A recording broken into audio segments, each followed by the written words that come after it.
Welcome to Two Hypnotherapists Talking with me, Denise Mejia, in Delaware, USA. And me, Martin Ferber, in Preston, UK. This weekly podcast is for anyone and everyone who'd like to know more about the fascinating subject of hypnosis and the benefits it offers. I'm a clinical hypnotherapist and psychotherapist. I'm a retired medical doctor turned consulting hypnotist. We are Two Hypnotherapists Talking. So let's get on with the episode. Hello, and welcome to another episode of, I almost said Myth, Magic, Medicine, Two Hypnotherapists Talking. I'm Denise in Delaware, and my friend here is... I'm Martin over in Preston in the UK. And today our guest is Sam Chater. Chater, I beg your pardon, who is also in the UK, somewhat near to Preston, but near Hale. And Sam works with women in midlife, amongst other things. And she's going to talk to us today. Thank you so much for coming in, Sam. Yeah, thanks for inviting me, guys. It's lovely to see you and catch up and everything. Yeah, so where do I start, basically? I'm a hypnotherapist like yourself, and I've got a big passion at the moment, and there's personal reasons for this, as well as, you know, what I'm seeing in the main as well, to work with people in midlife. I'm there myself. I'm going through the perimenopause currently, and I'm working with another practitioner who's a nutritionist, a Pilates teacher and a physiotherapist, and we've joined forces to run a midlife group to help support women living well in midlife. So can I just interject something? Because I recently worked with Martin on an article he wrote on the area, which I thought was very brave of him as a man.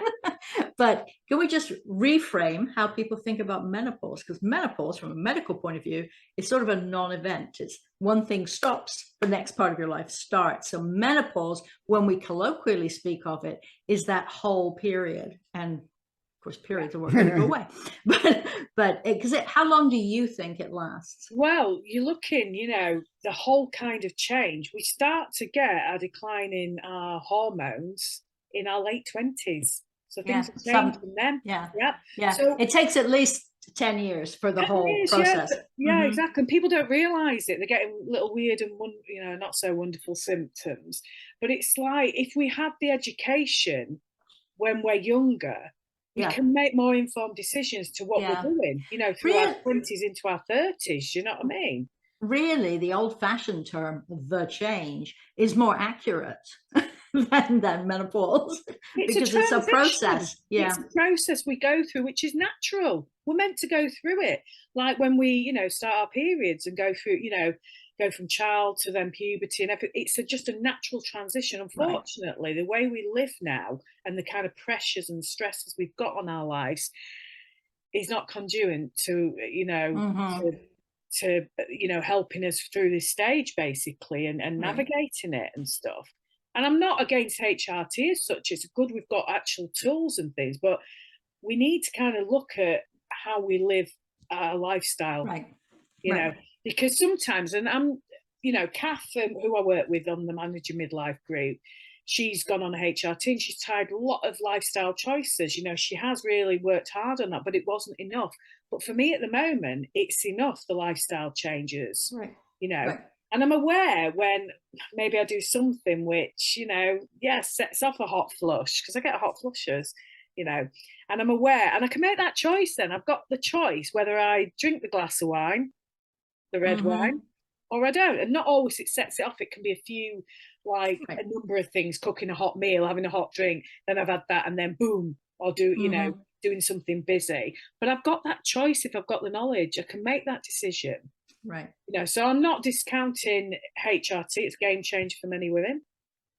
But, you know, if I need it at some point, I'll you know, I'll look into it and make a choice. But at the moment, my lifestyle choices that I'm making and changes, I feel well enough at the moment, and I'm navigating. Just being aware that little tiny tweaks can make a big change. Yeah, and it doesn't have to be, you know, these can fit in your life because it's a busy phase of life, let's face it. And you know what, it's I don't feel, for me sometimes there's enough hours in the day, and I've got a young family with 2 young children, and then you've got, aging family as well, so aging parent. I've not got my dad anymore, but mum, she's on that end of the spectrum. So you feel sandwich with a sandwich generation. See, Martin, it's not a new term. No, I haven't heard this before. And then when I was writing my article last week for the Lancashire Telegraph, and I asked Denise to give me a hand with it, because the last thing I wanted to do writing about menopause is to mansplain things to women. It's like, what the hell does he know about menopause?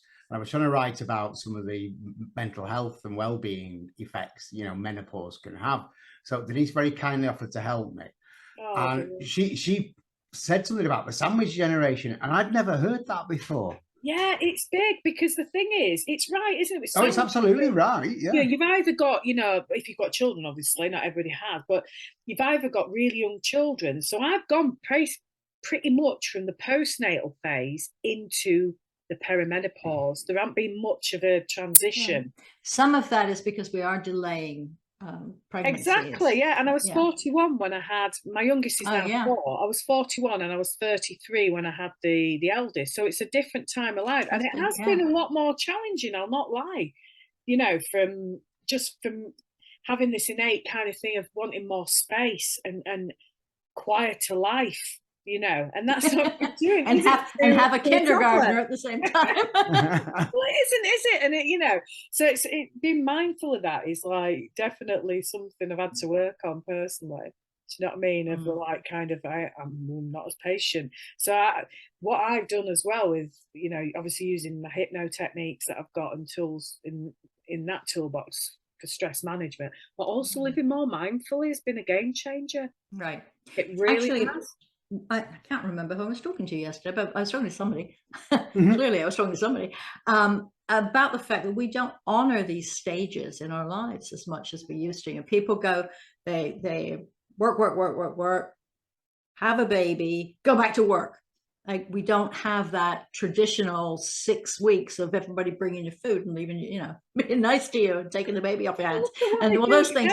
And the same thing as we get to what the French call a certain age, and that we don't honor these natural transitions that women go through, and we lose for that. That is a loss to us, I think. But the thing is, in the East as well, in certain places, it's seen differently as the menopause is. It's seen as kind of, you come into this next phase of life and you're wise. You kind of right. I'd like to be a wise woman. Yeah, way past menopause. This is sort of cultural between West and East, between the fast lives in the West and in the East. They seem to revere their elders. They respect their elders, as you say. They look at them as the older, wiser person. Yeah, exactly. And they tend to put them up on a pedestal. Whereas, but I wonder, over here we tend to chuck a lot of people in old people's homes and forget about our. Well, you kind of the thing is as well. It's like you look at how socially. It's like, oh, you're finished. Even in the workplace, the kind of the younger woman and stuff like that is kind of seen, or even in the media, how they portray women who've have turned grey and they've kept the grey, and it's different for men how they see men as aging, isn't it? Do you know what I mean? It's like, oh, she's aged or whatever. Yeah, be proud. It's, you know what I mean? This is it. It's, we're against that. We see, older film stars and stuff, and hasn't he aged well? And so when it comes to women, if they've not, do you know what I mean? Keep, dyeing their hair or they've had facelifts and the rest of it. And I'm not, each for your own and stuff. It's seen as, oh God, isn't she? So how we're seeing, how we age as well. When you see your clients, are those the issues that you're dealing with, the confidence issues and all of that stuff? Yeah, there's the thing is, there's loads of elements to this, because it is kind of the fear of aging and what people are going to think. So, self-esteem, confidence is hit massively. The kind of habits people are getting into to kind of just shut out this busy kind of crazy world of self-soothing through, like alcohol being a big one of it. eating, comfort eating. Which of course is making the symptoms worse, probably. Exactly, because this is another thing, isn't it? We have to be more mindful as we get older of what we're putting in our body and on our body as well, because they, you know, some of these things are neurotoxins and they mess with our hormones. We've got estrogen receptors, so estrogen, one of the main hormones, female hormones, in every cell of our body. So it's like, and as we age, it declines, doesn't it? So it's like being aware of the kind of, you know, being a bit more mindful with the kind of foods we eat. I mean, that wouldn't be a bad thing throughout life. It would be nice to start that process earlier, because junk food is junk food. There's no age at which it's a good thing. But if you're at a stage where, you know, because once again, that's another subject altogether, isn't it? Of food and what is in front of us and how we live now, completely other conversation. But it's where we're at now, isn't it?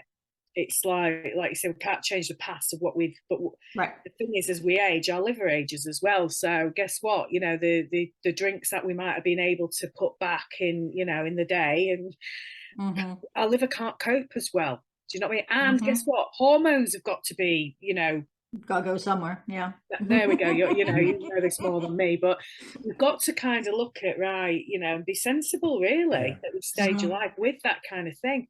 Sam, have you used hypnotherapy to help women with the emotional part of that journey? Because I know from personal experience of speaking to women approaching menopause, i.e. in the perimenopausal stage, they start to feel that they're losing their femininity. They start to feel useless because they know they're approaching the point of not being fertile anymore. Or if they don't have a partner, they get a little bit desperate sometimes, which is unfortunate, because you are enough, to use that lovely mantra. There is that. It's definitely it. But a lot of people feel when they hit the midlife stage that, and they generally don't come from menopause as such, because it's what they're experiencing. They don't put it down to that often. So it's about, you know, them coming into life feeling that they've lost themselves almost, but actually they're comparing themselves to probably the 20-year-old self, where in actual fact, what they liked then potentially might not be what they like now, if that makes, or what makes, they might not know. So it's about creating that space for them to kind of find what it is, you know. How do you help them reflect on that? Do you use journaling a lot in your process? Yeah, I do recommend. Yes, I do, and I use that myself as well, because you know, just getting it down on paper, your thoughts and feelings. It's a very interesting process, because coming back to it then can be where the insight is gained. You know what I mean? I found that about, you know, I've journaled, it don't make sense there, I don't understand it, but I've journaled it, and then, you know, down the line when I have been doing the personal work, I've come back to it and gone, that's what I meant. There's a light bulb moment, connect the dots. But yeah, they do come for emotional reasons, like just struggling with even the partner not feeling like, you know, lack of libido, and some of that may be hormonal. It probably is, you know, a lot of it, but there's a connection with both. We're not just, so I tend to look at it as a whole. What's going on? Do you know what I mean? What is going on for that person as a whole? Because it's, you know, we can do symptom management, but that's not getting to the core of why are they feeling like this, is it? So I like to, and each one is going to have a different thing. It may be, you know, why didn't I take that degree when I was in my 20s? Where am I going now? I'm 40, my life's nearly over. I'm speaking of somebody approaching 70. No, it isn't. But I remember feeling that at 40. Yeah, I mean, exactly. You said something earlier, Sam, or sorry, it might have been you, Denise, about we're not equipped with this knowledge when we're younger, you know, as women, and what to expect at these times in our lives. Obviously, as men, we're not told anything about it. All we know, we know the old-fashioned expressions, oh, she's at a funny age, she's at a difficult age, that kind of thing, which was, again, one of the reasons I was writing that article last week, because, you know, it's one of those things men don't talk about. Exactly. Men don't talk about periods. Yeah, and that is the issue, right? The education needs to come right back into, as much as how a baby's born, that education, biology at school.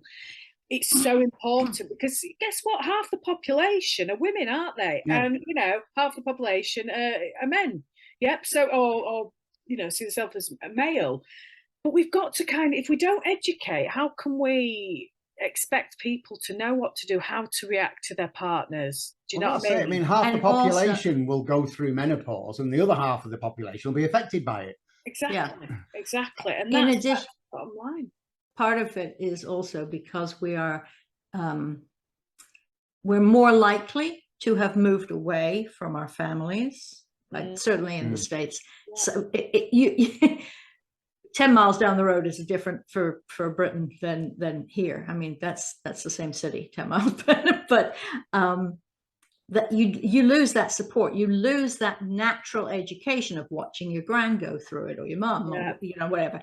So I think that we need to be more formal about educating people about it as well. You've hit the nail on the head there, Denise. You really have, because we look at how how society is now. People do move away. I'm a prime example of that. I moved to London in my early 20s, and my parents were in Yorkshire. Look at Denise, she moved halfway across the world. Yeah, that's even further. You could beat me on that. But it meant I didn't have a family network close by. My brother was down there, and eventually, and then we moved years later to Altrincham, where we are now. But I still don't have that family unit, as in close by. And that kind of bringing up young children was hard. I'll not lie. You know, having that village, because it is a village. We need to raise children. Now you can build it, but it just, you have to really consciously look for people with similar. Which I and had if more you're than, all right, but if everybody in the area most people in the area are having their kids in their 20s, and you wait until your late 30s, you're out of sync with your friends, the natural fit for you intellectually. So it's harder to build that than it is with the family. I did gain that through in London because of the recent groups, social groups and stuff, and I did get that kind of, you know, that need met to a degree. But then when we moved, when my eldest was 3, he's now 12, it was kind of, I knew nobody. So it was like quite a slow process, and because he was at that age of, you know, it was, it wasn't perfect, and it did kind of I went through a time emotionally of not feeling supported and stuff, and various, you know, other emotions. Would you describe the work that you do? I realize you obviously are using hypnosis, but other techniques too. Would you think of yourself more as a menopause coach? No, midlife. It's not okay, midlife, yes. Because originally I was gonna, menopause, but no, it's more than that. All the it's things. This whole transition of how we live in midlife and make the most of it. You know, and also, you know, because the way we live also contributes to sickness, doesn't it? And disease, and it's about being aware of even bone health, things we might not be aware of. That kind of education. Oh yeah. We need to be putting in place so we can make choices in our 20s and 30s that are going to benefit bone health and brain health and stuff. You know, so I feel quite passionate about that kind of thing. One of the arguments for HRT is, of course, estrogen effect on bone health, because broken hips are a thing.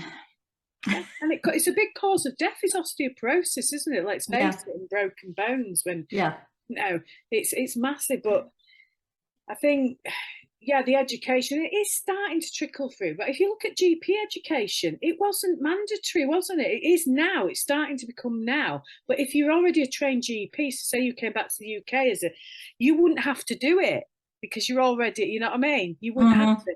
So it's a bit of a lottery as well, who you get to speak to if you're going to see your GP. And I'm not knocking anybody here, but there has to be. Well, you have to remember, it's medicine is so massive.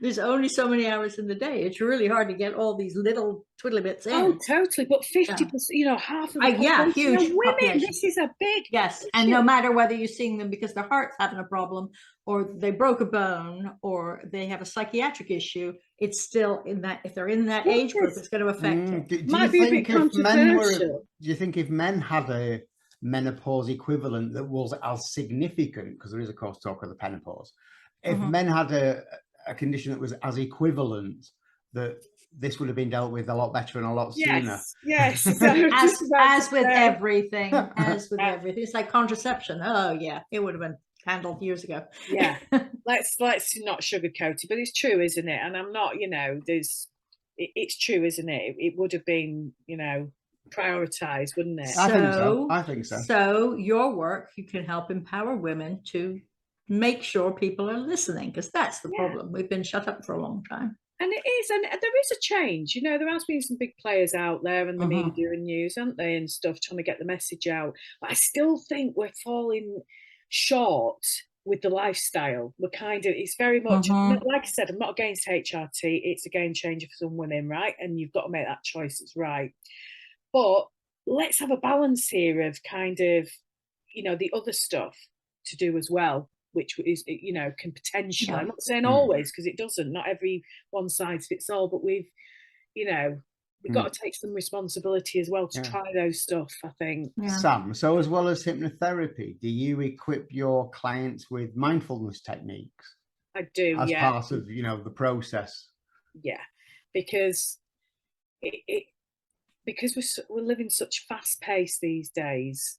We're not very much living in the present, are we? Let's face it. We're either thinking what's going to happen in the future, or even what's happened in the past and the regret we've had or whatever. And we're not living in the moment enough, which is in itself is we're not enjoying then, are we? Well, now it's that now is all you've got, really. Exactly. The other is gone, the other hasn't happened, and it's not promised to any of us. Exactly. We don't know what the future can bring. Exactly. So it's like, there's a lot we can do within, mindfulness. Right. When people ask me for the, what's the difference between these three things, I tend to say that hypnosis is to kind of clear out some of the clutter, the things you need to deal with, and then meditation and mindfulness is what you go to for maintenance.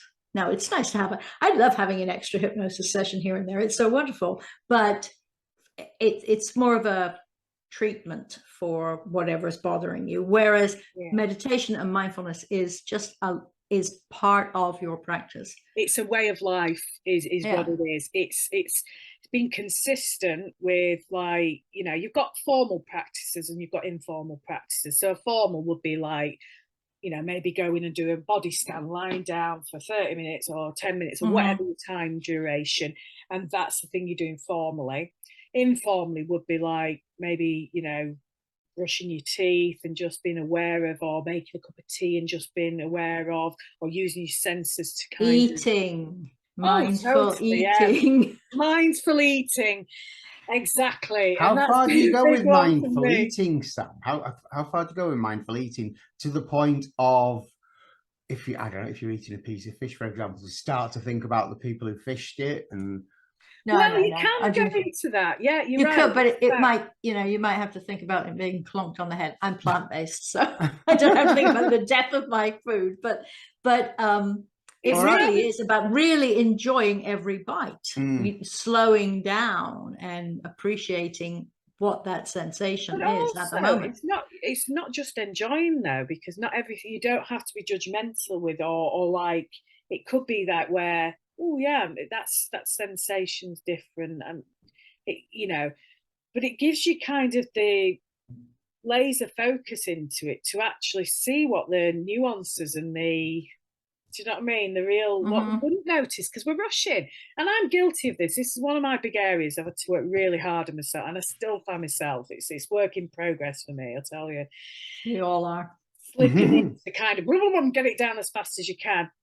And you eat past what we're listening to our bodies. We go past it, So it's about, getting yourself plonked down on that table rather than eating on the go, really, isn't it? Because I find, your phone and stuff, if it's there near me, you just go on automatic. And then I'm eating and I'm like, realise that's there. So I've moved the phone away into another room whilst I'm eating. And that's the only thing I'm doing. Everything else can wait. Yeah. And I think if you do, with the exception of conversation with people you're having dinner with. Well, that's, so that's another time to catch up with your kids. School and those things. But that would be done differently, because you don't have to do the mindful eating at every single meal, do you? But it gets you into kind of, like you say, that social eating with the family when it's possible, obviously not in everybody's situation, but sitting down and like having that conversation, because unfortunately you see this all the time in restaurants. People are out on a night out and they're on the phones. Mm-hmm. It's sad, isn't it? And many people are guilty of it. So it's, you know. Well, actually, it's a very definite addiction.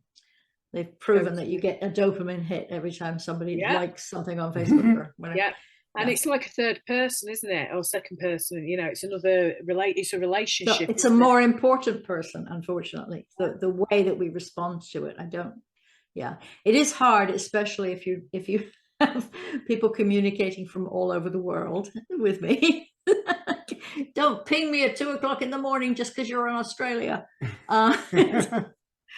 So talking of all around the world, Sam, you're still operating online as well, aren't you? I am, yeah. Still do online, yeah. Yeah. Okay. Because we were talking to somebody in Australia earlier on. Where's your furthest clients? Have they all been UK based, or have you had any abroad? Just let me think. They're mainly UK based. They're mainly UK for me, because I've not kind of marketed out there. But are they all around the UK? Yeah, because I get referrals from corporate companies as well. Which, at first, it was for a lot of long COVID kind of recovery, just helping people with the emotional side of it and physical, because we can, do you know what I mean? It's amazing what we can do physically as well, isn't it? For pain relief and various other kind of things. But yeah, I found, like, obviously that's changed now. It's gone into kind of a lot of other different issues as well. And some of them are kind of more female-based issues. Wouldn't necessarily think it's to do with the menopause, but it's, you know, a lot is, you know, what we've talked about. Yeah, and if they're in perimenopause, when they have whatever issue, it's going to compound the situation. Oh, totally, and it does. It's like, you know, and having as many tools as you can to kind of navigate this period is so important, isn't it? You know, it really is. I'm really great. That's one of my biggest gratitudes, that I actually have a big toolbox. I forget to use some of them sometimes, don't we?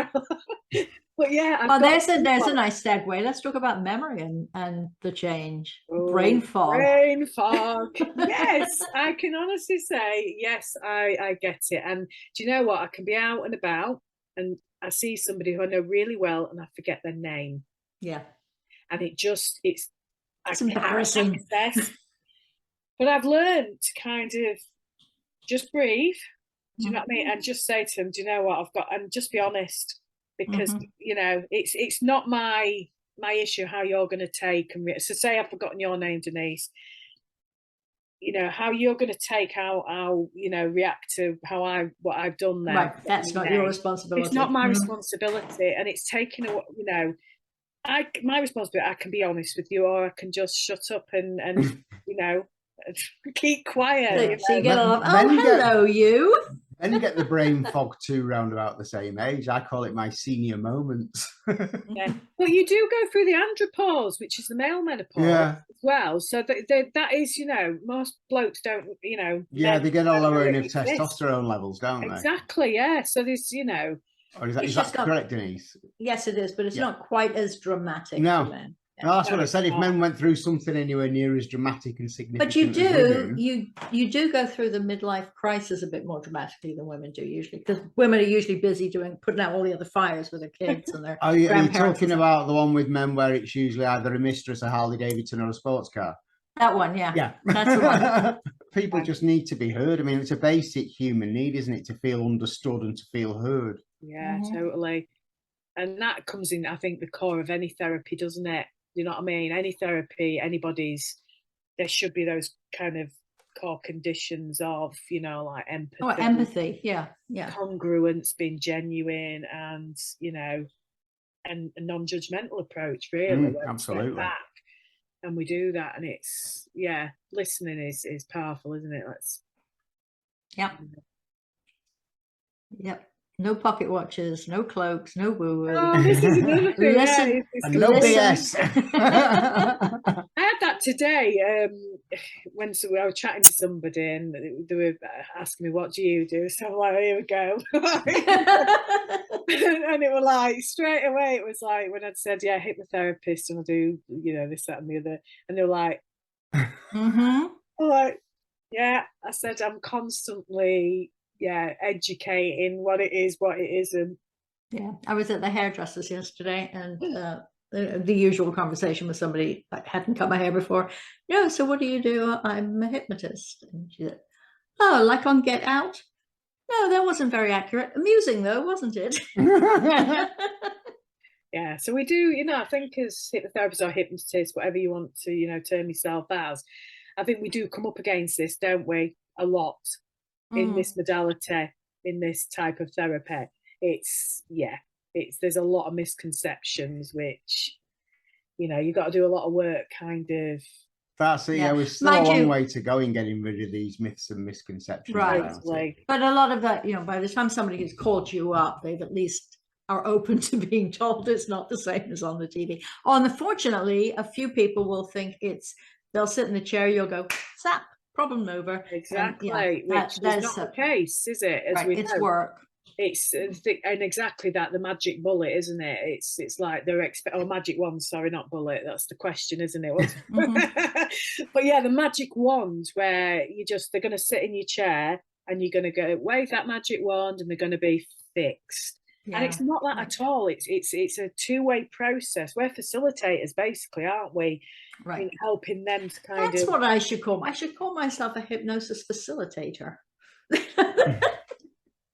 But yeah, we are. That's what we are. We're facilitating, helping that person, help with their change, whatever that may be, isn't it? Yeah. So I always explain to people how they do 90% of the work in their subconscious, in the background, after they've left. Yeah. And if they need a good analogy of that, I always give them the doing the crossword in the paper analogy, where you put it down and 3 hours later, the answer will suddenly spring to mind, even though you weren't consciously thinking of it. Because I say your subconscious mind was working in the background all the time, and that's what happens when you live here today. When you go home from your shopping trip where you bumped into the person whose name you couldn't remember, the minute you get into your house, you'll remember. It's back. That's it. But I love your analogy there of the or metaphor. Is it analogy or a metaphor? I think that's an analogy. Yeah. No, I was getting mixed up with the two, but it's like that's perfect. But that is how it works. That is how it works. Yeah. It happens afterwards, doesn't it? Because the processing part of the brain needs to process the change. Immediately afterwards they just feel nice and relaxed and refreshed, but the actual work takes place after they've left. Yeah. And it can be longer. It can be quite a while as well for it to happen, can't it? Depends on the personality type and learning type, and that's why I always have 2 weeks in between my sessions, because some people I wouldn't go longer than 2 weeks. So I'll shorten it a little bit, but no shorter than 1 week in between sessions to take full advantage of it. Why come and tread on something that's still in process? But get the full value of that session and then get another session to work on the next issue. It's good. Another one where the time has flown by. Thank you so much. It was great to see you again, Sam. It's been ages. Oh no, thanks for inviting me. Yeah, really thanks for coming on, Sam. I really appreciate it. And it's been lovely to catch up with you as well. Yeah, thank you so much.